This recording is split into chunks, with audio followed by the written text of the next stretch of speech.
रोज पार करने के बाद अब है नए आसमान छूने की तैयारी। जानिए ये सब सीएनबीसी आवाज की मेगा कवरेज और शानदार शोज में, जिसमें शामिल होंगी देश की जानी मानी हस्तियां। तो मनाइए आजादी का अमृत महोत्सव सीएनबीसी आवाज के साथ। देखिए इंडिया एट 75 अमृत मंथन सिर्फ सीएनबीसी आवाज पर। रिजर्व बैंक के सामने फिर आई चुनौती, महंगाई पर काबू करें या ग्रोथ को दें बूस्टर। अमेरिका में महंगा हुआ कर्ज, क्या आरबीआई भी बढ़ाएगा दरें? हम देखेंगे क्रेडिट पॉलिसी सुबह 9:45 से सिर्फ सीएनबीसी आवाज पर। ये है टीवी 18 और आप देख रहे हैं सीएनबीसी आवाज।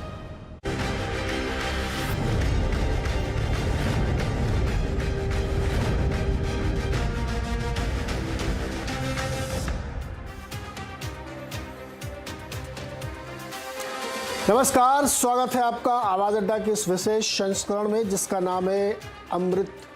और इस अमृत वर्ष के मौके पर हम आज बातचीत करेंगे समृद्धि की यात्रा की। आज़ादी के 75 वर्ष पूरे हो रहे हैं और इस मौके पर हम अलग अलग विषयों पर बातचीत कर रहे हैं, लेकिन आज बातचीत का विषय होगा कि जो समृद्धि की यात्रा है, अपने आप को एनरिच करने की यात्रा है, अपने आप को सबल बनाने की यात्रा है, वो कैसी रही है, उसमें हम कितने हद तक आगे पहुंच पाए हैं और अभी और कितना आगे हमें जाना है, क्योंकि हमारी इकॉनमी, हमारी जो तस्वीर है वो बदल रही है और हम एक बड़ी उभरती तेज़ी से आगे बढ़ने वाली इकॉनमी के तौर पे सामने आ रहे हैं। तो इंडिविजुअल तौर पे इक्विटी कल्चर को हमने कितना अडॉप्ट किया है और उस समृद्धि के रास्ते में हम कितना आगे बढ़े हैं, इसको आज जानने समझने की और भविष्य के क्या रास्ते खुलते हैं, इस पर बातचीत करेंगे। हमारे साथ इस अमृत अड्डा के जो खास मेहमान हैं, जो अपने अपने फील्ड के महारथी हैं, हमने उनको जोड़ा है। उनके ज़रिए, चूँकि वो इस मुहिम के सशक्त हस्ताक्षर हैं और उन्होंने इस जर्नी को अपनी आंखों से देखा है और आगे के लिए भी रास्ता हमें दिखाएंगे, बातचीत करेंगे। हमारे साथ जो मेहमान हैं नीलेश शाह जी हैं, सभी लोग इनसे परिचित हैं। कोटक एएमसी के एमडी एंड सीईओ हैं, दशकों का अनुभव है, गोल्ड मेडलिस्ट है, फिनेंस के बहुत बड़े जानकार हैं और अक्सर हम लोगों को ये शिक्षित करते रहते हैं फिनेंशियली। इसके साथ ही हमारे साथ विशाल खंडेलवाल जी हैं, जो फाउंडर हैं सफल निवेशक.com के। ये एक बहुत ही अनोखी मुहिम है जिसमें फिनेंशियली लोगों को सबल बनाने की कोशिश होती है। कैसे आप सीखें, कैसे आप मार्केट में आए, कैसे अपने आप को समृद्ध बनाएं, वो सिखाते हैं विशाल जी। और नाम भी बड़ा ज़बरदस्त है, सफल निवेशक। तो विशाल जी का सफल, इनको मैं कह सकता हूँ सफल निवेशक। इसके साथ ही हमारे साथ प्रबलीन वाजपेयी हैं, जो फिनफिक्स रिसर्च एनालिटिक्स की फाउंडर है, नई पीढ़ी को रिप्रेजेंट कर रही हैं और इनकी जो संस्था, इनका जो स्टार्टअप है वो विमेंस के बीच में काम करता है, महिलाओं के बीच में। ये एक अपने आप में बड़ी पहल है, बहुत अनोखी पहल है, क्योंकि महिलाएं अक्सर पिछड़ जाती हैं फिनेंस के मामले में, लेकिन प्रबलीन ने बीड़ा उठाया है कि हम उनको आगे ले जाएंगे और लखनऊ से लेकर चंडीगढ़ तक लगातार इस कोशिश में लगी रहती है। आप सबका बहुत बहुत स्वागत है और बहुत बहुत शुभकामनाएं हैं अमृत वर्ष के लिए। नीलेश सर, आपकी नज़र से, आपके ज़रिए हम सबसे पहले तो यही समझना चाहेंगे कि ये जो अमृत वर्ष हम मना रहे हैं, इसमें जो समृद्धि की यात्रा हमने तय की है वो कैसी रही आपके नज़रिए से, वो हमें पहले आप सुनाइए, कहानी के तौर पे हम सुनना चाहेंगे। नीरज जी, अगर अमृत काल की यात्रा देखें तो 1947 में भारत एशिया में एक ऐसा देश था जिसकी रेलवे लाइंस सबसे ज्यादा थी एशिया में। वो शायद एक ही ऐसा देश था जहां पे आयरन एंड स्टील मिल थी और यहाँ पे ऑटोमोबाइल बनाने की भी फैक्ट्री थी। अंग्रेजों ने हमसे काफी पैसा ले लिया, शोषण किया हमारा, बट फिर भी हमारे पास एक इंफ्रास्ट्रक्चर था। 1947 में हम जापान से आगे थे पर कैपिटा जीडीपी में। 1960 में साउथ कोरिया और हम बराबर थे पर कैपिटा जीडीपी में। 1980 में चाइना और हम बराबर थे पर कैपिटा जीडीपी में। आज जापान, साउथ कोरिया, चाइना हमसे बहुत आगे है पर कैपिटा जीडीपी में। समवेयर बिटवीन 1947 टू 1990 हमने जो रास्ता अपनाया वह स्लो ग्रोथ का था। 1991 से हमने लिबरलाइजेशन अटेम्प्ट किया, तब भारतीय इकोनॉमी तकरीबन $300 बिलियन की थी। आज हम $3.5 ट्रिलियन के आसपास पहुंच रहे हैं। तकरीबन 10 गुना बढ़ोतरी हुई है बिटवीन 1991 एंड 2023। ये जो ग्रोथ हुई है इकोनॉमी की पिछले कुछ सालों में, उसका बेनिफिट आपको स्टॉक मार्केट में दिख रहा है। जब $300 बिलियन की इकोनॉमी थी तो मोटा मोटा मार्केट कैप भी $300 बिलियन के आसपास था, थोड़ा इधर थोड़ा उधर। आज $3.5 ट्रिलियन की इकोनॉमी है तो मोटा मोटा मार्केट कैप भी उसके आसपास है। सो क्लियरली 91 से लेके 2022-2023 की जर्नी निवेशकों के लिए काफी सफलतम रही है। मुझे लगता है आने वाले 8-10 सालों में हमारी इकोनॉमी $3.5 ट्रिलियन से 6-6.5 ट्रिलियन हो जाएगी। जी, जितना पैसा हमने 1991 से 2022-23 तक बनाया है, उतना ही पैसा 2023 से 2030-31 तक बना पाएंगे। नाउ ऑब्वियसली जब आप 300 पे 3000 होते हैं तो 10 गुना रिटर्न है, 3000 पे 6000 होते हैं तो दुगना रिटर्न है। बट साइज वाइज देखे तो आने वाले 8-10 सालों में उतना ही पैसा बनेगा जितना हमने पिछले 30 सालों में देखा है। जी विशाल जी, पहले 60 साल आज़ादी के बाद से $1 ट्रिलियन और उसके बाद फिर बाकी के सालों में बहुत तेज़ी से हमने ग्रोथ की, इकॉनमी बड़ी हुई हमारी। लेकिन रियल इम्पिटस हमें लगता है 91 के बाद से जो रफ्तार अभी अनिल बता रहे थे, मैं नीलेश सर, वहाँ से आई।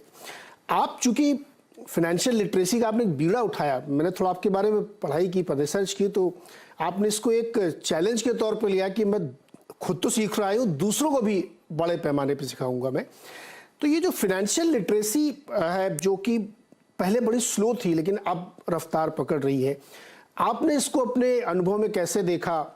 आपका क्या अनुभव रहा इस पूरी जर्नी में? मैं नहीं कह रहा हूँ कि 1947 से आप हमें बताएं, लेकिन जहां से आपने शुरू किया, जो कि बड़ा इनिशियल स्टेज था और बड़े शायद मेरे ख्याल में वो इन्फ्लेक्शन पॉइंट था जहां से शुरू हुई थी तेजी, वो आपकी जर्नी कैसी रही? आई थिंक जैसा नीलेश जी ने बताया, पिछले 50 साल में इस देश की जर्नी, इकोनॉमी की जर्नी, मार्केट्स की जर्नी लास्ट 30-40 साल में काफी अच्छी रही है। निवेशकों ने काफी अच्छा पैसा कमाया। मेरी जर्नी एज एन इन्वेस्टर 2003 में स्टार्ट हुई थी, जब मैंने स्टॉक मार्केट में कदम रखा। तो मेरे लिए फिलहाल 20 साल का समय है जो मैंने देखा है मार्केट में, वो देखा है। एंड काफी अच्छा समय रहा है, काफी उतार चढ़ाव रहे हैं। जब मैंने स्टॉक मार्केट ज्वाइन किया था 2003 में, तब इंटरनेट का जो पेनिट्रेशन था इंडिया में बहुत कम था। हम लोग ज्यादा इंटरनेट यूसेज नहीं था बड़े शहरों के छोड़ के, बाहर छोटे शहरों में या गाँवों में। 20 साल बाद जो मैं देखता हूँ, इंटरनेट, खासकर टेक्नोलॉजी, मोबाइल ऐप्स का जो स्प्रेड हुआ है इस कंट्री में, राइट, उसने एक मल्टीप्लायर इफेक्ट दिया है, not just for investors but financial literacy, right. आज मैं एक छोटे शहर को बिलोंग करता हूँ, राइट। आज से 20 साल पहले उस शहर में बहुत ज्यादा लोग स्टॉक मार्केट्स के बारे में नहीं जानते थे। जो जानते थे वो हर्षद मेहता के बारे में जानते थे, या केतन पारिक के बारे में जानते थे, या स्टॉक मार्केट को एक स्कैम समझते थे। 20 साल बाद जब मैं शहर में जाता हूँ या किसी छोटी जगह जाता हूँ, या फॉर एग्जांपल बॉम्बे के बाहर कहीं भी जाता हूँ, स्टॉक मार्केट्स के बारे में लोग जानते हैं। अभी भी बहुत सारे लोग अनफॉर्चुनेटली स्टॉक मार्केट को एक जल्दी पैसा बनाने का जरिया समझते हैं, जो एक सही चीज नहीं है। इसीलिए ये मैंने रिस्पॉन्सिबिलिटी उठाया अपने तौर पे कि शहरों में जाऊं, छोटी जगहों पे जाऊं, right, through internet, offline, and लोगों को ही सिखाऊं कि स्टॉक मार्केट में पैसा कैसे नहीं गंवाना चाहिए, राइट, कैसे कमाना चाहिए, वो सब सिखा सकते हैं। वो सीखना मुश्किल नहीं है, वो सीक्रेट्स बहुत सिंपल हैं, कई सालों से, कई दशकों से हमारे सामने है। बट कैसे नहीं गंवाना चाहिए, क्या नहीं करना चाहिए निवेशकों को, वो एक सिखाने, आई थिंक वो सिखाना बहुत जरूरी है। जो भी फाइनेंशियल लिटरेसी के इंडस्ट्री में है, मेरा रिस्पॉन्सिबिलिटी और जो भी इस इंडस्ट्री में आई थिंक इन सबका सबसे बड़ा रिस्पॉन्सिबिलिटी है कैसे निवेशकों को ये सिखाया जाए कि पैसा कैसे नहीं गंवाया जाए। एंड टेक्नोलॉजी हमारी हेल्प करने के लिए है। जो 20 साल में जो टेक्नोलॉजी का पेनिट्रेशन हुआ है, इंटरनेट का पेनिट्रेशन हुआ है, डीमैट अकाउंट आप देखेंगे आज इंडिया में 5-6 करोड़ डीमैट अकाउंट है, जो आज से 20 साल पहले मेरे ख्याल से 1 या 2 करोड़ रहे होंगे। और खासकर कोविड के बाद डीमैट अकाउंट की संख्या काफी मल्टीप्लाई हुई है, राइट। सो जैसे जैसे लोगों को टेक्नोलॉजी ने हेल्प किया है कि वो अपना पैसा इक्विटी में डालें, ग्रोथ के लिए डालें, लॉन्ग टर्म के लिए डालें, उस हिसाब से मेरे ख्याल से फाइनेंशियल लिटरेसी भी स्प्रेड होना चाहिए, जो फिलहाल आई थिंक बहुत इनिशियल स्टेजेस पे है, but I am very hopeful that it's going to do well over the next 20-30 years. 20-30 साल। अब वापस आता हूँ आपके बारे के पास। नीलेश सर, जो निवेशकों की साइकोलॉजी है, जैसा कि अभी विशाल भी कह रहे थे कि वो वक्त के साथ उतनी तेजी से नहीं बदली जितनी बदलनी चाहिए थी या जितनी दूसरी जगहों पे बदली। कंजर्वेटिव थे हम बहुत, और अभी भी आप जाइए तो छोटे छोटे शहरों में लोगों को ऐसा लगता है कि शेयर मार्केट बहुत जल्दी पैसा बनाने वाला तरीका है। वो हम लोगों से भी पूछते हैं, हम तो एंकर हैं, लेकिन हमसे भी पूछते हैं कि कोई ऐसा आइडिया है क्या कि 1 साल में पैसा डबल ट्रिपल हो जाए। तो हमने कहा भाई ऐसा जादू तो हमने भी अभी तक नहीं सीखा, सीखेंगे तो ज़रूर बताएंगे। तो ये जो साइकोलॉजिकल चेंज अब तक नहीं आया है, या अभी भी आपको लगता है कि हिंड्रेंस है एक? जैसे संस्कृत में कहावत है, टुंदर टुंदर मतिर भिन्ना, वैसे ही भारत में बहुत सारी अलग अलग प्रकार के, अलग अलग किस्म के इंसान है। आज मुझे कई ऐसे निवेशक मिलते हैं, जब गिरती हुई मार्केट में मैं उनको मिलने जाता था तो वो मुझे कहते थे, नीलेश भाई घबराना मत, अपनी ग्रोथ स्टोरी तो बहुत अच्छी है, every correction is an opportunity to buy. पहले मैं लोगों को कहता था, आज लोग मुझे कहने लगे हैं, इतना बड़ा चीज हमने देखा है। दूसरी चीज नीरज भाई, पहले गोरे बेचते थे और हमारी मार्केट गिरती थी। दूर की बात छोड़िए, मार्च अप्रैल 2020 में गोरों ने तकरीबन 48,000 करोड़ का माल बेचा और निफ्टी 12,500 से 7,500 पे खड़ी कर दी। आज यही गोरे 2,50,000 करोड़ का माल बेच चुके अक्टूबर 21 से लेके जून 22 के बीच में। और आज जब हम बात कर रहे हैं, निफ्टी ऊपर से सिर्फ 7% गिरी है। यह चेंज तभी हुआ है जब निवेशकों ने डोमेस्टिक म्यूचुअल फंड को पैसा दिया है। यह चेंज तभी हुआ है जब बहुत सारे निवेशक भारत की ग्रोथ स्टोरी पे विश्वास कर रहे हैं। तो सारा भारत नहीं बदला। जैसे विशाल जी ने बताया, आज भी बहुत निवेशक है जिन्हें स्टॉक मार्केट के बारे में पता नहीं है। आज भी बहुत सारे निवेशक है, जैसे आपने बताया, कि उन्हें रातों रात पैसा दुगना 3 गुना करना है। बट उसके साथ साथ आज ऐसे बहुत सारे निवेशक हैं जो अपनी रेगुलर इन्वेस्टमेंट SIP के जरिए करते हैं, जो लॉन्ग टर्म के लिए निवेश कर रहे हैं, और जब करेक्शन आता है तो वो खुश होते हैं कि हमें सस्ते दाम पे, अच्छे दाम पे भारत की ग्रोथ स्टोरी में पार्टिसिपेट करने को मिल रहा है। मेरा भारत जरूर कह सकता हूं कि बदल रहा है।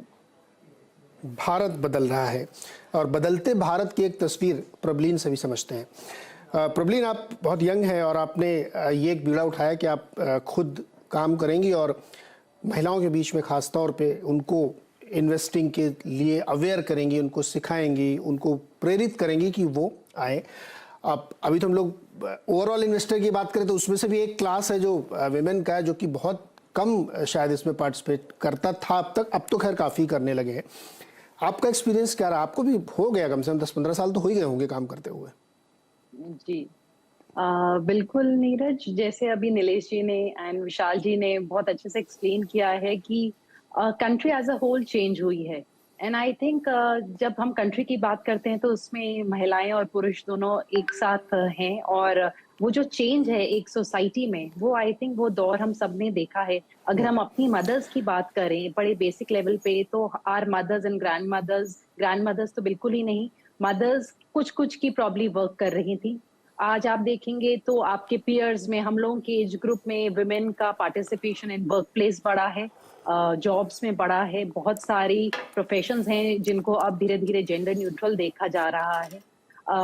इसका मैं अक्सर एक एग्जांपल देती हूँ कि जैसे एक विमेन ड्राइवर्स हमने देखे हैं कि इंक्रीज हुए हैं, वैसे ही विमेन इन्वेस्टर्स भी इंक्रीज हो रही हैं। तो जो गाड़ी है वो एक तरीके से वो इन्वेस्टमेंट्स हैं जो सिर्फ पहले पुरुष ही करते थे, एंड बट अब हम इंक्रीजिंगली देख रहे हैं कि महिलाएं अपनी जो इन्वेस्टमेंट जर्नी है उसको खुद संभाल रही हैं, अपनी गाड़ी चला रही हैं। So I think this is a societal change. अगर हम मूवीज की बात करें, हम सीरियल्स की बात करें, जो आज सीरीज बन रही है उनकी बात करें, तो एक टाइम था जब विमेन को एक बहुत डिफरेंट प्रोजेक्शन दी जाती थी, एंड आई थिंक आजकल विमेन को बहुत ही सक्सेसफुल, एजुकेटेड एंड एक इक्वल स्तर पे रखा जाता है। एंड वही चीज आई थिंक धीरे धीरे इन्वेस्टमेंट्स में भी रिफ्लेक्ट हो रही है, उतनी रफ्तार से नहीं शायद जितनी होनी चाहिए, बट आई वुड से कि इम्प्रूवमेंट है डेफिनेटली। बट ये एक जर्नी है नीरज, मेरे ख्याल से जो शुरू हुई है, एंड जैसे कहते हैं ना, well begun is half done. So शुरुआत है और मेरे ख्याल से धीरे धीरे रफ्तार पकड़ेंगी, and we'll see more and more women जो इन्वेस्टमेंट्स की तरफ आएंगी। बट यस, अभी भी कुछ माइंडसेट में बदलाव की जरूरत है, नॉट ओनली विमेन में, ओवरऑल इन्वेस्टर्स में। जो एक जल्दबाजी है, बिकॉज शायद हमारी सोसाइटी आज ऐसी है जहां हमारी 15 मिनट में डिलीवरी हो जाती है खाने की, 10 मिनट में दूसरी चीज ऑर्डर हो जाती है। तो आई थिंक पेशेंस एक ओवरऑल इन्वेस्टर का कहीं ना कहीं हमारा एक लाइफस्टाइल कुछ ऐसा हो गया है जहां पे हर चीज बहुत इंस्टेंटेनियसली अवेलेबल हो रही है। सो आई थिंक वो वाला तो एक जो चेंज है वो चाहे महिला हो पुरुष हो, उन सबको समझने की जरूरत है। But definitely I think women are increasingly coming, invest कर रही हैं, बट अभी है जो फासला तय करने वाला है आगे भी काफी लंबा। आपके इस जवाब में एक सवाल छुपा हुआ है। आजकल ये बड़ा एक साइकोलॉजिकल चेंज है, 10 मिनट में चाहिए चीज़ें, 15 मिनट में डिलीवरीज मिल रही हैं, तो लोगों की साइकोलॉजी वैसी इधर भी बन जाती है कि जब इधर 15 मिनट में डिलीवरी हो सकती तो मार्केट से डिलीवरी क्यों नहीं होती है। विशाल जी, एक इन्वेस्टर और एक सफल इन्वेस्टर में क्या फ़र्क होता है? इन्वेस्टर सफल आई थिंक सफल बनने में जिंदगी निकल जाती है, राइट? बहुत लंबा टाइम होता है। इन्वेस्टमेंट का सबसे खास बात है कि रिटर्न्स जो होते हैं, और एक सक्सेसफुल और सफल और असफल इन्वेस्टर का जो डिफरेंशिएशन होता है उसको पता करने में एक्चुअली 30-40 साल शायद ज्यादा लग जाते हैं, राइट? 10 साल में अगर कोई इन्वेस्टर अपने आप को सफल समझता है, या 15 साल में समझता है, या 5 साल में, आजकल 1 साल में या कुछ महीनों में लोग अपने आप को सफल समझने लग जाते हैं, राइट? आई थिंक वो एक अच्छी चीज नहीं है, खासकर यंग निवेशकों के लिए, राइट? सो मुझे आई थिंक संत कबीर ने ये कहा था, ये दोहा कहा था जो मुझे याद आ रहा है, जो मैं एक्चुअली हर यंग इन्वेस्टर को बताना चाहता हूँ और मैं बताता हूँ। उन्होंने कहा था, धीरे धीरे रे मना, धीरे सब कुछ होए, माली सींचे 100 घड़ा, ऋतु आए फल होए। तो आप कितनी कोशिश कर लीजिए, माली कितनी कोशिश कर ले, अगर उसको पेड़ जल्दी उगाना है तो ज्यादा पानी डालेगा तो पेड़ उगेगा नहीं, खत्म हो जाएगा। निवेश भी वैसा ही है, उसको आपको टाइम देना पड़ेगा। पावर ऑफ कंपाउंडिंग की हम बात करते हैं, राइट? पावर ऑफ कंपाउंडिंग का मतलब है कि धीरे धीरे आपका पैसा आपके पैसे पे ग्रो करता है, बट उस ग्रोथ में 10, 15, 20, 30 साल लगते हैं। जल्दी पैसा बनाना है तो लोग एक्चुअली बहुत ज्यादा पैसा गंवा देते हैं। आपने भी देखा होगा अपने एक्सपीरियंस में, मैंने काफी देखा है पिछले 10, 15, 20 साल की एक्सपीरियंस में। एक छोटी सी कहानी बताना चाहूंगा जो मैंने एक बहुत अच्छी बुक है 100 to 1 in the stock market, Thomas Phelps ने लिखी है। उन्होंने एक्चुअली एक कहानी से अपनी बुक की शुरुआत की थी कि 5 गरीब अरबों की कहानी थी जिनको एक परी मिलती है, राइट? सो पहला परी कहती है आप लोग कुछ भी मांगेंगे मैं आपको दूंगी। तो पहला जो अरब होता है वो बोलता है कि मुझे एक गधा चाहिए, तो परी उसको एक गधा दे देती है। दूसरा सोचता है इसने इतना कम क्यों मांगा, मैं ज्यादा मांगता हूँ, वो बोलता है मुझे 10 गधे चाहिए, परी उसको 10 गधे दे देती है। तीसरा सोचता है कि इसने इतना कम क्यों मांगा, मैं ज्यादा मांगता हूँ, मुझे 10 गधे चाहिए, मुझे 100 ऊंट चाहिए, मुझे खाना चाहिए, मुझे नौकर चाहिए, मुझे सब कुछ चाहिए। तो परी उसको सब कुछ दे देती है। जो चौथा अरब होता है वो बोलता है इन सब ने बहुत कम मांगा, मैं ज्यादा मांगता हूँ। वो बोलते हैं परी से कि मुझे आप राजा बना दीजिए। तो परी उसकी बात मानती है, उसको राज्य दे देती है। जो 5वां अरब होता है वो बोलता है इन सब ने इतना कम मांगा है, मैं ज्यादा मांगता हूँ। वो बोलता है परी आप मुझे अल्लाह बना दीजिए। परी उसको अल्लाह बना देती है, और तब वो पाता है अपने आप को एक रेगिस्तान में, एक बहुत खराब स्थिति में, राइट?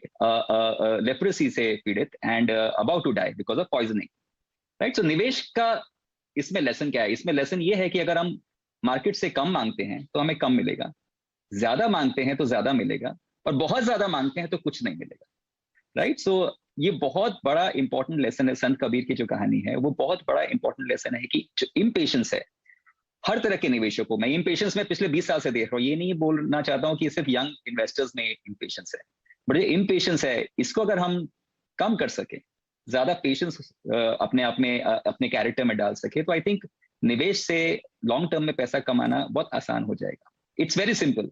वॉरेन बफेट कहते हैं investing is simple but not easy, right? So जो करना है वो बहुत सिंपल है, बट उसको प्रैक्टिस करना 20 साल 25 साल वो बहुत डिफिकल्ट है. एक नीलेश सर और प्रवीण एक शो करते हैं विशाल भाई, जिसका नाम है 1% शो, और वो 1% जो है वो कंपाउंडिंग की कहानी है. बड़ा इंटरेस्टिंग है, मतलब नाम ही कितना अच्छा लग रहा है कि 1% शो में आप जाइए और सीखिए 1% कैसे रोज ग्रो करना है आपको. मतलब पर्सनल लाइफ में भी आप अपने आप पर्सनैलिटी डेवलपमेंट के लिए भी उसको अप्लाई कर सकते हैं. बहुत इंटरेस्टिंग सर. मैं अभी आपके पास दोबारा आता हूँ, कुछ और इंटरेस्टिंग चीज़ें आपसे जानूंगा. नीलेश सर, एक और मिथ है जिसको बस्ट करना चाहिए या ट्रेडिशनल फैक्ट है, उसको आप थोड़ा एक्सप्लेन करिए. भारत जैसे देश में जहाँ पे बहुत ज़्यादा लोग कंजर्वेटिव थे, अभी भी है बहुत जगहों पे, यहाँ पैसे से पैसा कमाना बहुत अच्छा नहीं माना जाता था. लोग गाँव में अरे सूदखोर हैं ये, तो भाई पैसे से पैसा बना रहे हैं, ये गड़बड़ चीज़ करते हैं, ये एक परसेप्शन बन गया था लोगों को. तो how to make money out of money was not a culture. लेकिन वो धीरे धीरे हटा. अब लोगों को समझा आप इन्वेस्ट कर रहे हैं तो आप पैसे से पैसा ही बना रहे हैं, आप थोड़ी काम कर रहे हैं. Late money work for you. मुझे बताइए ये मिथ क्यों इतने समय तक चलता रहा और इसको कैसे बस्ट किया गया और अभी भी बहुत जगहों पे है ये? तो नीरज भाई, मुझे लगता है कि हम अपनी मूल को भूल चुके हैं.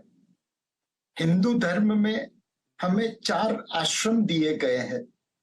पहला है ब्रह्मचर्य आश्रम, वहां पे आप पढ़ाई करते हैं, सीखते हैं. उसके बाद आता है गृहस्थ आश्रम, वहां पे आप अर्थ की उपासना करते हैं, फैमिली बनाते हैं. उसके बाद आता है वानप्रस्थ आश्रम, वहां पे आप सोसाइटी के लिए काम करते हैं.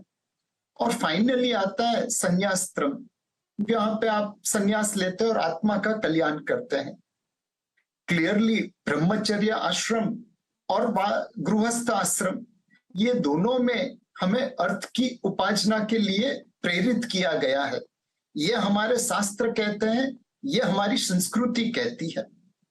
हमारे धर्म में काम अर्थ दोनों को हमने स्थान दिया है. तो सदियों से अगर आप देखें तो भारत के लोग अर्थ की उपासना करते थे. इसीलिए वास्को डी गामा पुर्तगाल से भारत के लिए आया. हमारा राम भाई श्याम भाई तो अमेरिका या यूरोप नहीं जा रहा था.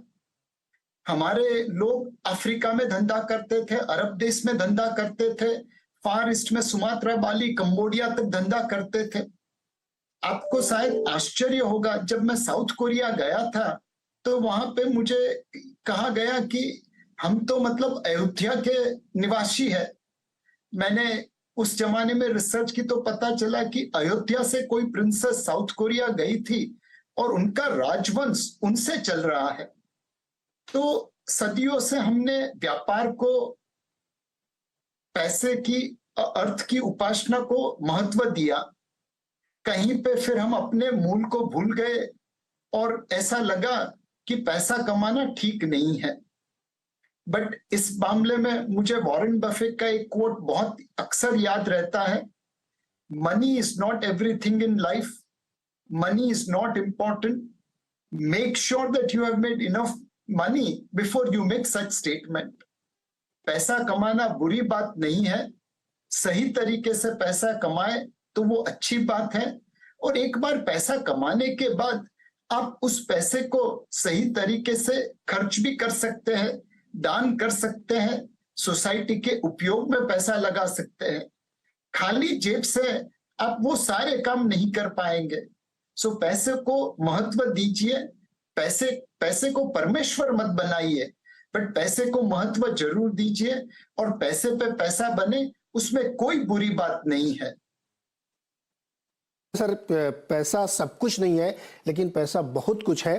और पैसा हाथ का मैल नहीं है, पैसा चेहरे की रौनक है। आप धन को कमा लेते हैं तो आप बहुत कुछ कर सकते हैं, दूसरों की मदद कर सकते हैं, जीवन को समृद्ध बना सकते हैं। और पैसा बेसिकली रिसोर्स है जो आपकी लाइफ के बेटरमेंट के लिए उसका इस्तेमाल करते हैं, इसलिए पैसा कमाना बुरी बात नहीं है। प्रबलीन, इस इन्वेस्टमेंट जर्नी में कल्चरली हम लोगों ने देखा तो क्या छोटे शहरों में टियर 2 टियर 3 सिटीज़ में जो लड़कियां हैं या जो यंग लड़के भी हैं आप लोगों के पास, वो भी टच में आते होंगे, उनको ऐसा लगता है कि अपनी जो भी हमारी टेक होम सैलरी है उसका 20-30% इन्वेस्ट करना चाहिए इक्विटीज़ में, या अभी भी वो पुराने स्टाइल में कहीं पे मकान खरीद लें, सोना जेवर वेवर खरीद लें, इस टाइप्स की थॉट्स अभी भी हैं? नीरज, मैं ओवरऑल पहले बताती हूँ, बिकॉज हम लोगों का इंटरेक्शन ऑलमोस्ट अक्रॉस इंडिया हर जगह होता ही है।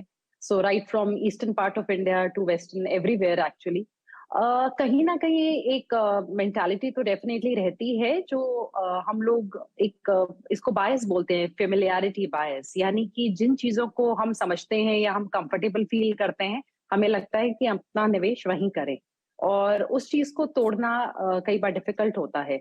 और प्रॉब्लम ये है कि जब वो हम तोड़ते भी हैं तो लोग बहुत थोड़े अमाउंट के साथ उसको तोड़ के जैसे बाहर आके इक्विटीज में डालना भी चाहते हैं, बिकॉज उन्होंने सुना होता है कि म्यूचुअल फंड्स में बहुत रिटर्न बन जाते हैं। सो यूजुअली जो मैंने काफी लोगों के साथ इंटरेक्शन में एक चीज देखी है कि जब वो म्यूचुअल फंड्स या इक्विटीज की बात करते हैं या एक ट्रेडिशनल इन्वेस्टमेंट ऑप्शन को छोड़ के इधर आने की बात करते हैं, अक्सर बड़ी हाई एक्सपेक्टेशंस के साथ आते हैं।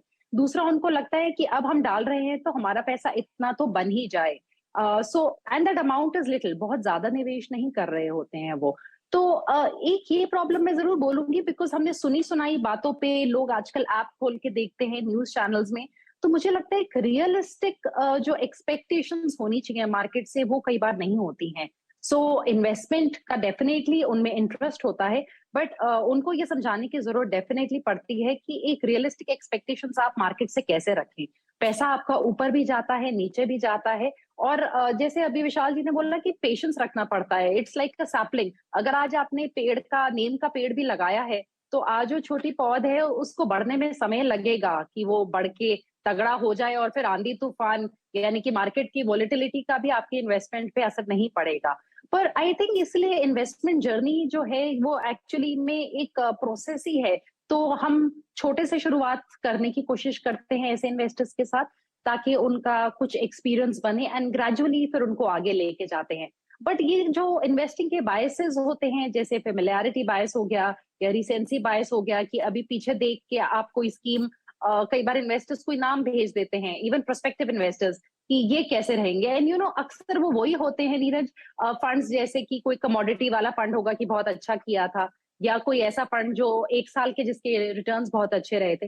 तो I think when you are investing in equities and या म्यूचुअल फंड या equity mutual funds, I think एक क्रक्स, एक बेसिक अंडरस्टैंडिंग होनी बहुत जरूरी है उस एसेट क्लास की। हम जब गोल्ड में पैसा लगाते हैं तो अगले साल हम ये देख के कि नेगेटिव 18% है, हम गोल्ड से पैसा नहीं, अपना जाके ज्वेलरी नहीं बेच देते, हम उसको रखते हैं, इवन अगर हमने ज्वेलरी फॉर्म में लिया होता है। तो मैं ये बोलूंगी कि है डेफिनेटली शुरुआत टूवर्ड्स फाइनेंशियल एसेट्स, और हमने ये फिगर्स में भी देखा है कि रियल एस्टेट और गोल्ड से थोड़ा हट के फाइनेंशियल एसेट्स की तरफ एक डेफिनेटली कदम बढ़ा है। पर आई थिंक इसके लिए अभी भी बहुत एजुकेशन, जैसे विशाल जी कर रहे हैं, and there is more education which is required, ताकि लोगों को एक मैच्योर तरीके से वो इस इन्वेस्टमेंट का, बेसिकली एसेट क्लास का पूरा जो सही तरीका है उससे इन्वेस्ट कर सकें और उस जर्नी का पूरा सुख उठा सकें। अपनी स्क्रीन पे आप देख रहे होंगे तो हमने अलग अलग एसेट क्लास के रिटर्न्स दिखाए हैं कि गोल्ड में, रियल एस्टेट में, फिक्स डिपॉजिट में किस तरीके से ओवर 50 इयर्स कैसे कैसे रिटर्न है। ये एनुअलाइज्ड रिटर्न है, एवरेज करके हमने निकाले हैं।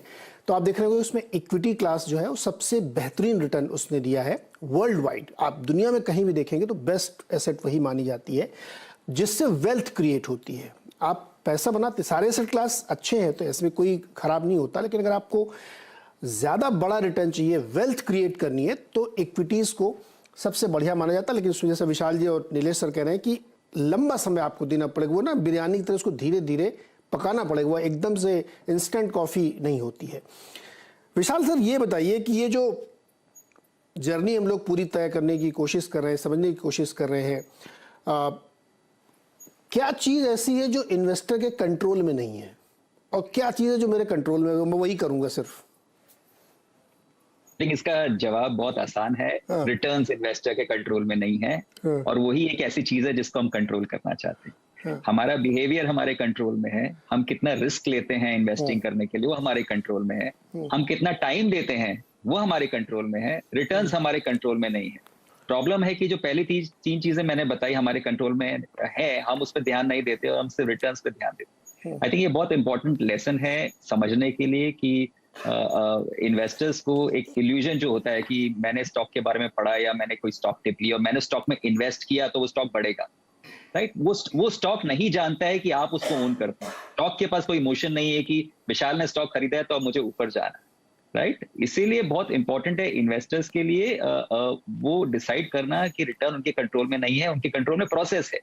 किस तरह से निवेश करते हैं, किस तरह की कंपनीज में निवेश करते हैं, कितने लंबे टाइम के निवेश करते हैं, कितना पेशेंस रखते हैं, वो उनके कंट्रोल में है। अगर आप अपने कंट्रोल की चीजें करेंगे तो 20-30 साल में, जैसे मैंने कहा, इन्वेस्टिंग से 15-17% रिटर्न, जैसे आपने एक स्टैटिस्टिक दिखाई पिछले 50 साल की, राइट? प्रॉब्लम यह है कि लोगों को वो 15-17% हर साल चाहिए या हर महीने चाहिए, राइट? हम अपना इन्वेस्टमेंट होराइजन बढ़ा देंगे, राइट? हम अपना प्रोसेस इंप्रूव करेंगे इन्वेस्ट करने का, तो आई थिंक निवेश से अच्छा रिटर्न कमाना over a long period of time बहुत डिफिकल्ट काम है। आई थिंक स्टॉक्स में पैसा बनाने के लिए एक इन्वेस्टर्स को सिर्फ 3 चीजें चाहिए। अच्छे स्टॉक्स देखने का दृष्टिकोण, लाइक विजन, राइट? अब अच्छे स्टॉक्स कौन से हैं, अच्छे बिजनेसेस कौन से हैं, उनको देखने का विजन चाहिए। उनको खरीदने का साहस चाहिए। करेज बहुत इंपॉर्टेंट है, राइट? एक इन्वेस्टर के लिए खराब वक्त में जब सब लोग स्टॉक्स बेचते हैं, उस वक्त वो करेज बहुत इंपॉर्टेंट होता है इन्वेस्टर के लिए। और तीसरा चीज होता है पेशेंस, राइट? वो अच्छे स्टॉक्स को खरीद के रखने का धैर्य चाहिए, राइट? अगर आपके पास वो विजन है, आपके पास वो करेज है और आपके पास वो पेशेंस है, आपका इन्वेस्टिंग जर्नी बहुत आसान हो सकता है। ओके, ये विजन और पेशेंस अभी आपसे मैं दोबारा आऊँगा तो पूछूंगा। नीलेश सर, अभी प्रबलीन ने कहा कि आप पेड़ लगाएंगे, उसमें पानी देते रहेंगे तो बहुत बड़ा हो जाता है पेड़, है ना? उसमें समय लगता है उसके बड़ा होने में। लेकिन क्या लखनऊ साइड में ना जो लोग दशहरी आम के पेड़ लगाते हैं वो 3-4 साल में फल देने लगते हैं, तो उनको लगता है कि आज लगाया और बस 3 साल बाद फल मिलना शुरू। लेकिन वो भूल जाते हैं कि उस पेड़ की लाइफ बहुत लंबी नहीं होती, उसको फिर रीजनरेशन में जाते हैं, नए नए कलम बनानी पड़ती है, बहुत सारी चीज़ें करती हैं। इसको सॉल्व करने के लिए म्यूचुअल फंड इंडस्ट्री ने बहुत काम किया है और वो हम लोग हमेशा देखते हैं कि वो लोग, पहला उनका सेंटेंस यही होता है कि पेशेंस रखिए, जुटे रहिए, बने रहिए इसमें। और वो सबसे अच्छे 2 दिन अगर आपने मिस कर दिए अपनी लाइफ की उस जर्नी के, तो आपको रिटर्न नहीं बनेगा। थोड़ा इसको एक्सप्लेन करिए हमारे इसको, क्योंकि ये जो जर्नी हम कराना चाहते हैं उनको समृद्धि की, तो ये दशहरी आम वाला कल्चर या कलमी आम वाला कल्चर बहुत ज़्यादा फायदेमंद नहीं होता है। नीरज भाई, किसी की तकदीर से ज्यादा और किसी के वक्त से पहले भगवान भी आपको कुछ नहीं दे सकता, तो मार्केट या म्यूचुअल फंड का मैनेजर क्या भला है। संस्कृत में एक सुभाषित है, न धैर्यन बिना लक्ष्मी, न शौर्यन बिना जय, न ज्ञानेन बिना मोक्ष, न दानेन बिना यश। जब तक आप धैर्य नहीं रखेंगे, लक्ष्मी माता आपके ऊपर कृपा नहीं करेगी। अब इस धैर्य को विशाल भाई ने पेशेंस के रूप में बताया, आपने दशहरी आम के रूप में बताया। It is your time in the market which makes money, not timing the market. जब तक आप पराक्रमी नहीं बनेंगे तो विजय कैसे पाएंगे।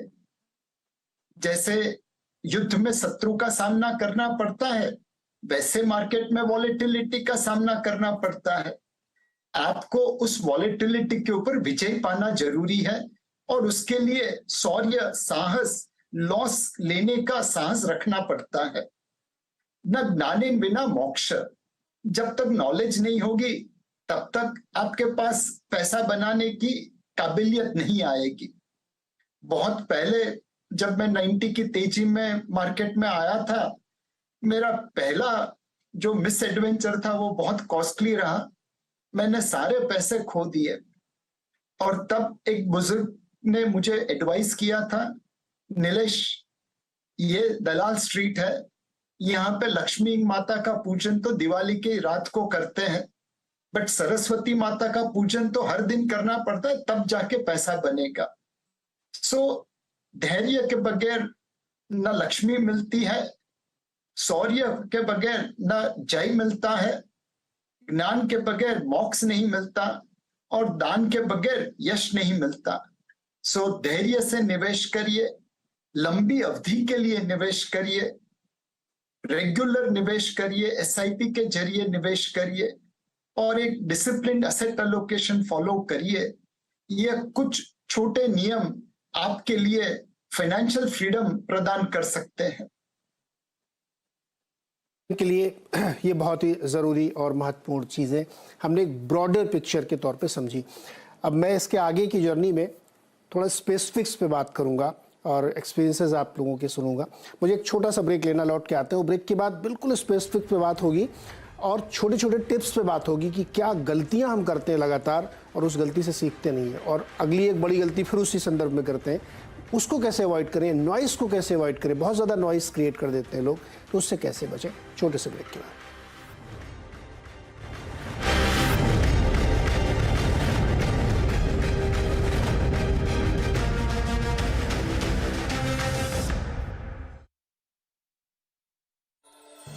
के प्रायोजक हैं bye cell rent on 99acres.com और Home Logistics Limited, making business simple.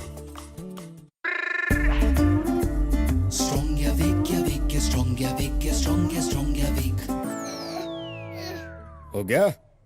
क्या चाहिए बाबा? अपने घर में स्ट्रॉन्ग क्या है और वीक क्या है चेक कर रहा हूँ। अरे जीनियस, अपना पूरा घर ही स्ट्रॉन्ग है, समझे? इसमें है Radha TMT 550D LRF. 550D LRF from Radha TMT, the DNA of a stronger nation. अपने घर की तरह आप भी बहुत स्ट्रॉन्ग। मेरे लड़के में हुनर और लगन की कोई कमी नहीं है, पढ़ाई में भी बहुत तेज है, बस उसे इंग्लिश बोलनी नहीं आती। हम गरीबों के बच्चों में यही तो है कि इंग्लिश बोलने में मार खा जाते हैं, वरना किसी से कम नहीं है मेरा लड़का। पर अब देखना, दिल्ली सरकार ने ये जो 3 महीने का इंग्लिश बोलने का कोर्स शुरू किया है ना, इससे मेरा बेटा भी फर्राटेदार अंग्रेजी बोलेगा और इंग्लिश बोलने वाला की बराबरी कर लेगा। मैं चाहता हूं सभी बच्चों को अच्छी से अच्छी शिक्षा मिले, गरीब और मिडिल क्लास के बच्चे किसी भी क्षेत्र में पीछे ना रहें। अब गरीब और मिडिल क्लास परिवारों के बच्चे भी फर्राटेदार इंग्लिश बोलेंगे। दिल्ली सरकार दिल्ली के युवाओं के लिए लाई है spoken English course by Delhi skill university, जहां सिर्फ 3 महीने में आप फर्राटेदार इंग्लिश बोलना सीख सकते हैं। जब खिलकर निकलेगा ये स्किल, सपनों से दूर जाएगा।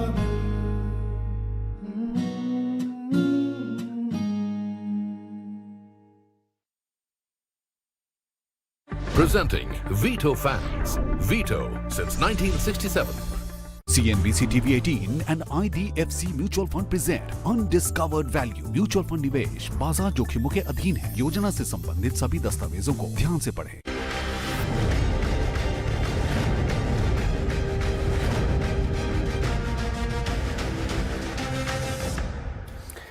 स्वागत है एक बार फिर से आपका अमृत अड्डा में। और आज हम समृद्धि की चर्चा कर रहे हैं, इक्विटी कल्चर की बात कर रहे हैं, शेयर मार्केट की बात कर रहे हैं कि कैसे इस जर्नी में लोगों ने अपने आप को समृद्ध बनाया है और ये जर्नी अभी और रोबस्ट तरीके से चलने वाली है।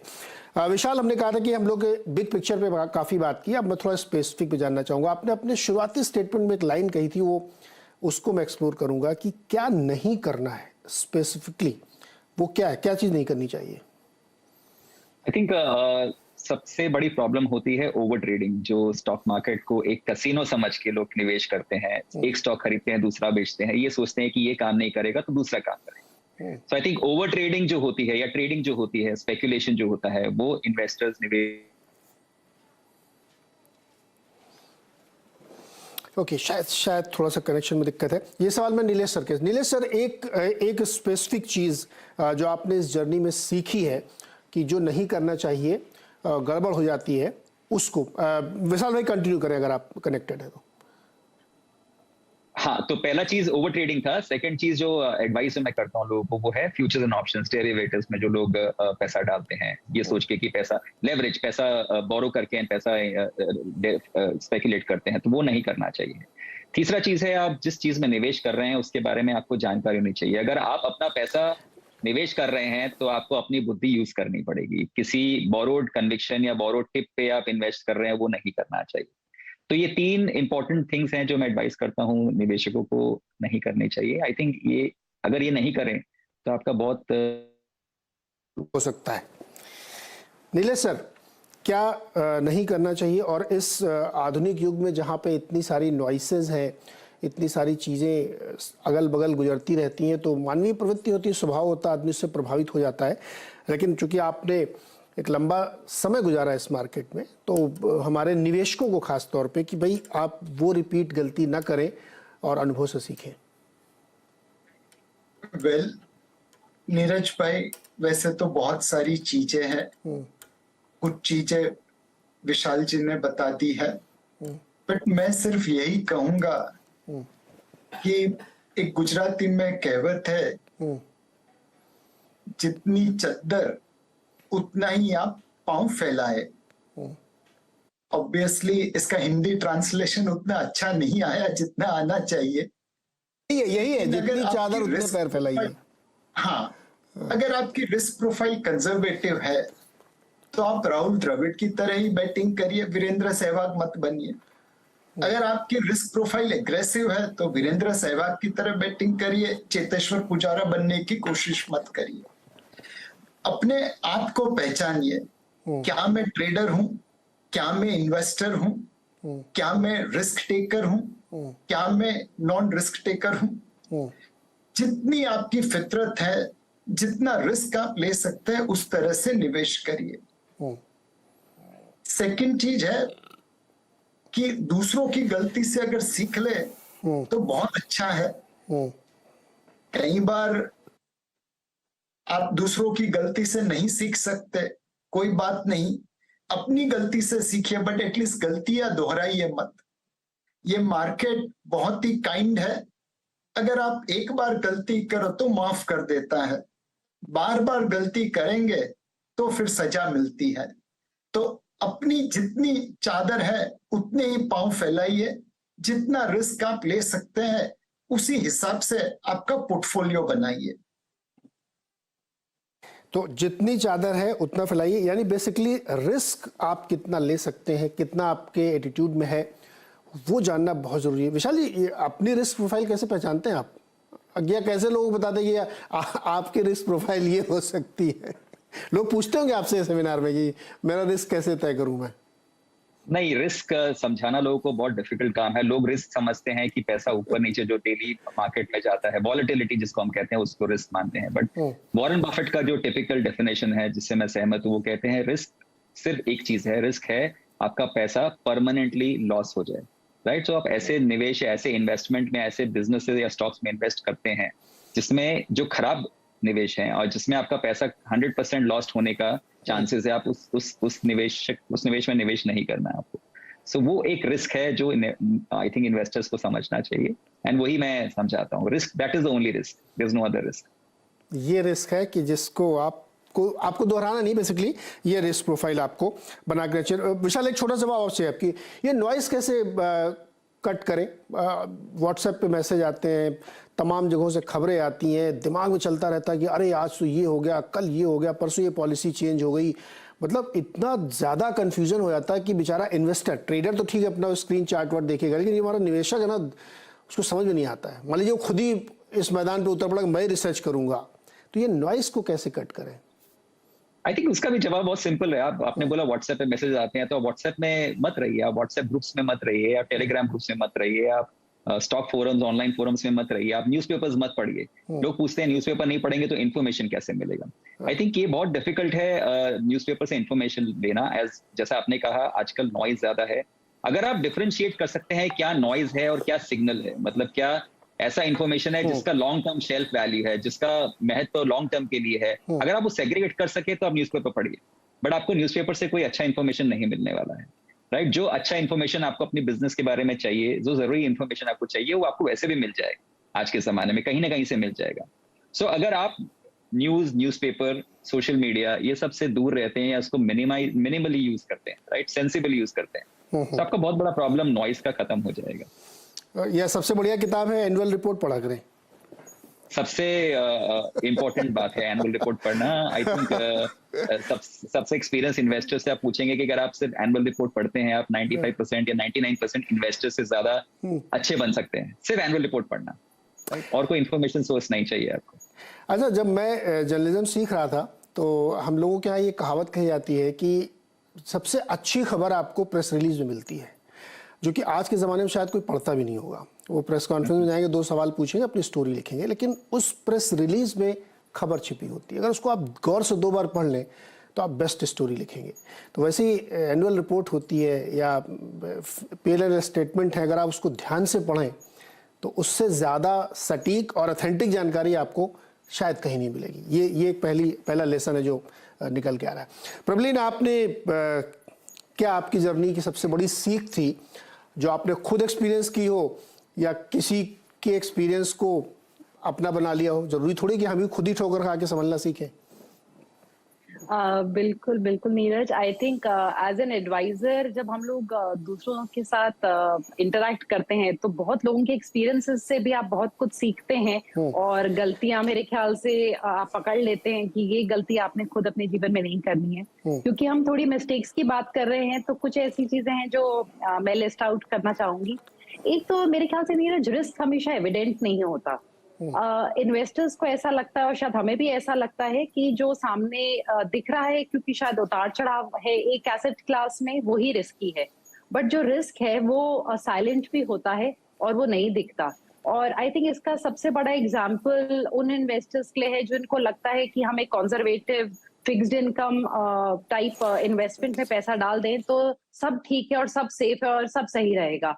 पर शायद वो उस रिस्क को नहीं देख पाते हैं कि यहाँ पे इन्फ्लेशन आपके पैसे की परचेजिंग पावर को धीरे से कम कर रहा है, और जो इस हिडन रिस्क को नहीं पहचान पाते। तो आई थिंक ये इंटरेक्शंस के थ्रू एक देखने को और सीखने को मिलता है that risk is not always evident.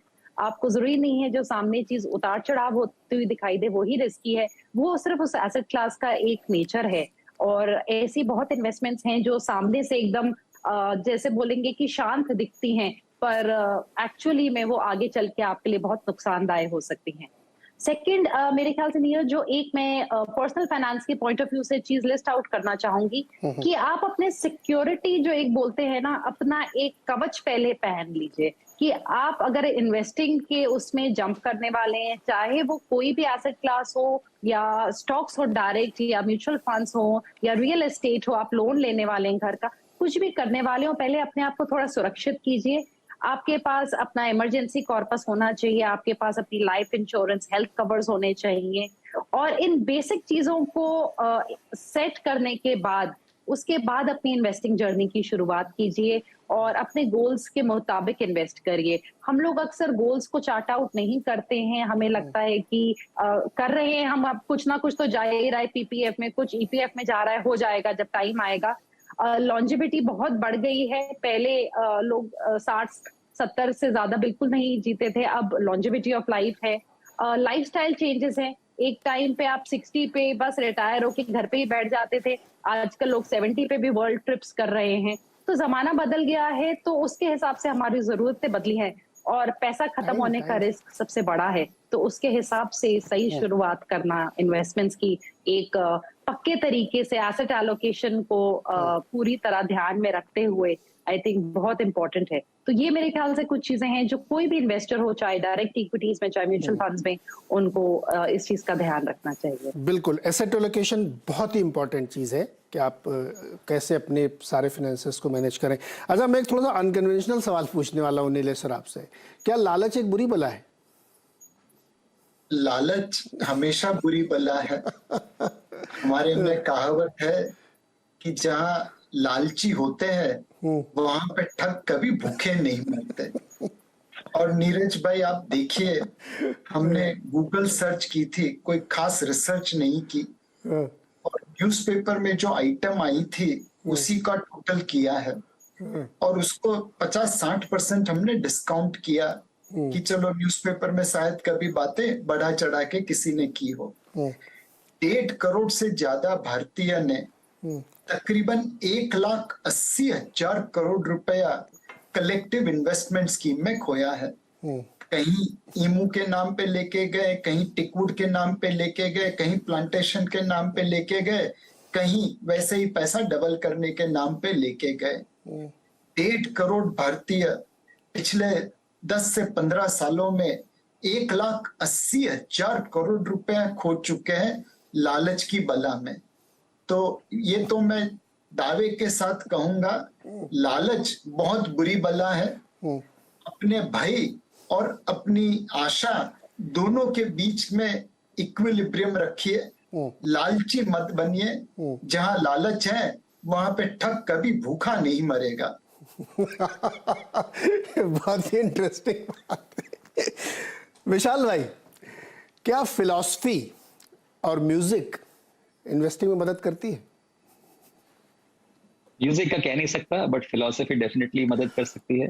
जैसे हमने पहले बात की थी कि रिटर्न्स हमारे कंट्रोल में नहीं है, राइट? जो चीजें हमारे कंट्रोल में है उस पे हमें ध्यान देना चाहिए। So I think that is also way of living, right? जिस चीज पे हमारा कोई कंट्रोल नहीं है, हमारा कोई वश नहीं है, उसको छोड़ देना चाहिए और उम्मीद करना चाहिए कि अच्छा रिजल्ट आएगा लॉन्ग टर्म में। जो चीज हमारे कंट्रोल में है उसको कंट्रोल में लेके काम करना चाहिए, उस पर मेहनत करनी चाहिए। सो रिटर्न्स हमारे कंट्रोल में नहीं है, लेकिन हार्डवर्क एज अ इन्वेस्टर हमारे कंट्रोल में है। अच्छे निवेश कैसे ढूंढ सके, लॉन्ग टर्म के लिए कैसे धैर्य से रख सके, वो हमारे कंट्रोल में है, right? So I think philosophy is very important. Western philosophy, Indian philosophy, आप जितना पढ़ेंगे उतना अच्छा रहेगा। म्यूजिक के बारे में बस इतना ख्याल है मेरा कि मन को शांत करता है अच्छा music, not loud music, right? अच्छा म्यूजिक मन को शांत करता है। अब जितना आपका मन शांत और शिथिल रहेगा उतने अच्छे आप थॉट्स रहेंगे, उतना अच्छा में शायद पेशेंस रहेगा, उतने अच्छे शायद फैसले ले सकेंगे। तो जगजीत सिंह ने यही तो किया था, उन्होंने फिलॉसफी को इंस्ट्रूमेंटल कर दिया था, तो बहुत ही शानदार म्यूजिक बन गया वो, और वो हमें पीस ऑफ माइंड देता है और सिखाता है कि आप कैसे बने रहें। प्रवीण, आप खाली समय में जी विशाल कंप्लीट। फिलॉसफी की एक बात आपने की है तो हरिवंश राय बच्चन जी का एक बहुत अच्छा कविता थी मधुशाला। और उसमें एक बहुत अच्छी 4 लाइनें थी जो मैंने काफी साल पहले सुनी थी और अभी तक याद है, क्योंकि अब मैं उसको रिलेट कर सकता हूँ। पहले समझ में नहीं आती थी क्योंकि मधुशाला वर्ड था। बचपन में हम मदिरालय और मधुशाला की बात नहीं कर सकते थे, अभी भी मैं नहीं करता हूँ, लेकिन इन्वेस्टिंग से बहुत ज्यादा रिलेटेड है। उनमें 4 लाइनें मैं ये कहना चाहता हूँ जिसमें उन्होंने कहा था, मदिरालय जाने को घर से चलता है पीने वाला, किस पथ से जाऊं असमंजस में है वो भोला भाला, अलग अलग पथ बतलाते सब पर मैं ये बतलाता हूँ, राह पकड़ तू एक चला चल पा जाएगा मधुशाला। क्या बात। इन्वेस्टिंग के लिए लेसन है कि अगर आपका प्रोसेस आपको पता है, आपको कैसे निवेश करना है, और जैसे नीलेश जी ने कहा है आप किस तरह के निवेशक हैं, अगर आपको वो सब पता है, मूल मंत्र, आपको बस वो राह को फॉलो करना है बिना भटके। उस राह को अगर आप फॉलो करके लॉन्ग टर्म तक उस राह पे रह सकते हैं, आप भी अपनी मधुशाला या अपना फाइनेंशियल गोल इन्वेस्टिंग में पा सकते हैं। जी तो प्रवीण, दर्शकों को भी शायद पता ही होगा, आप बहुत अच्छी गोल्फर हैं, तो खाली समय में गोल्फ खेलने के अलावा क्या करती हैं आप? किताबें पढ़ती हैं, म्यूजिक सुनती हैं, मूवी देखती हैं, क्या करती हैं? मौका आते ही गोल्फ ले जाने की कोशिश करती हूँ, कब मौका मिलता है। बाकी टाइम या with my son and at home. हाँ जी। ओके, अब एकदम हम लोग अंतिम समय में पहुंच रहे हैं शो के, तो मैं ये चाहूँगा कि हमारे तीनों मेहमान, हमारे जो समृद्धि के रास्ते में लोग जा रहे हैं, आगे बढ़ रहे हैं, उनको चाहे तो आप एक कोई किताब सजेस्ट कर सकते हैं पढ़ने के लिए, चाहे आप कोई एक वेब सीरीज़ देखने के लिए बोल सकते हैं, चाहे कोई आप एक फिल्म सजेस्ट कर सकते हैं। और ये बिल्कुल ज़रूरी नहीं है कि वो मार्गन हाउसल की किताब हो या वॉरेन बुफे की जीवनी लिखी गई हो, कुछ भी हो सकता है। वो गुनाहों का देवता हो सकता है, वो राग दरबारी हो सकता है, वो मिर्ज़ापुर की सीरीज़ हो सकती है, एनीथिंग जो आपको लगता है कि आपके लिटरल रीडिंग या आपके दिमाग को खोलने के लिए ज़रूरी है। नीलेश सर, पहले आपसे। मैं तो यही कहूंगा कि सामने समंदर पड़ा है, एक बाल्टी पानी क्यों लेना, पूरा समंदर पीने की आशा रखिए। और मतलब एक महाभारत का किस्सा कहता हूं जो दिखाता है कि हमारी जो सांस्कृतिक धरोहर है उसमें से जो फिलॉसफी आती है वह स्टॉक मार्केट में भी काम कर सकती है।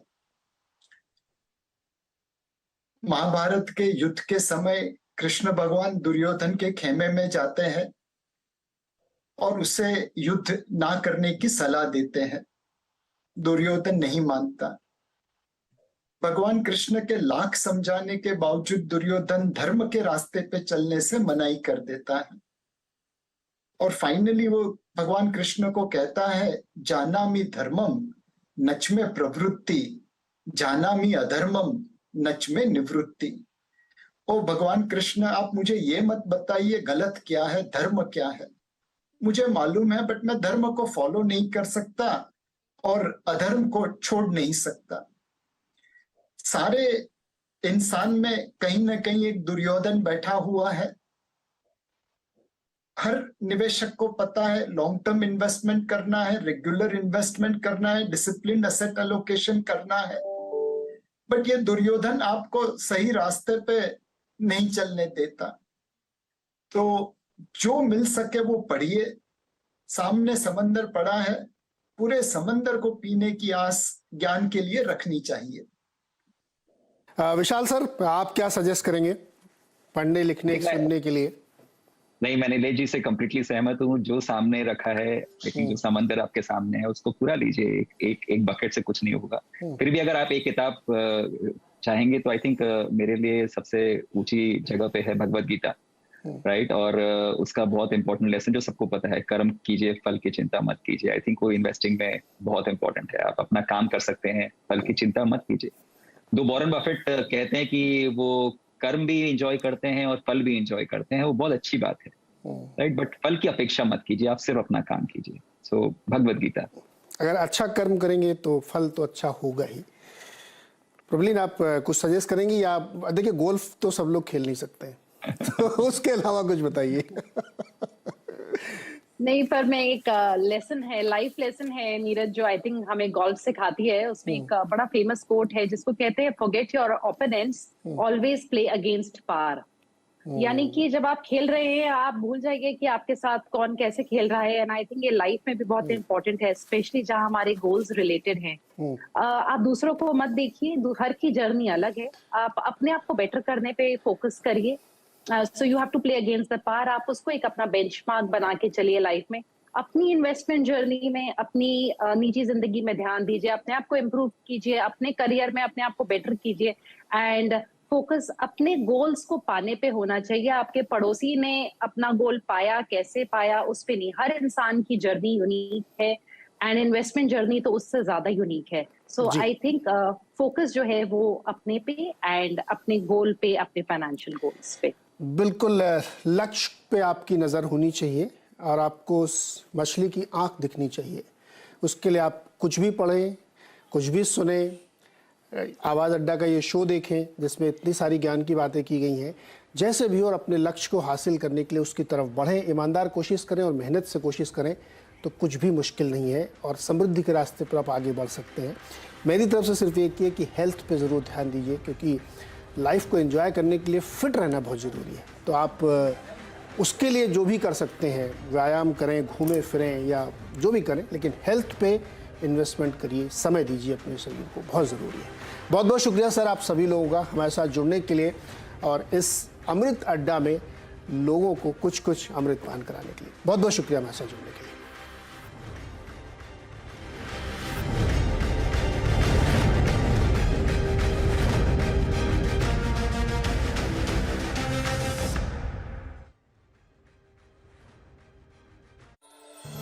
के प्रायोजक हैं bye cell rent on 99acres.com और Om logistics limited, making business simple. Muthoot finance loan at home service पर कॉल कीजिए, पाइए गोल्ड लोन एट होम। घर बैठे बैठे तुरंत 1-800-313-1212 पर फोन लगाइए और लाइफ में आगे बढ़िए। Hey Rahul, what's up? Hey, kicked about our first date? Of course. New Citroën C3. Express your style. आजादी के 75 साल पूरे होने पर देश मना रहा है ग्रैंड सेलिब्रेशन। एक डेवलपिंग नेशन से फास्टेस्ट ग्रोइंग इकोनॉमी बनने की कहानी। तरक्की और कामयाबी के बड़े बड़े माइलस्टोन्स पार करने के बाद अब है नए आसमान छूने की तैयारी। जानिए ये सब CNBC आवाज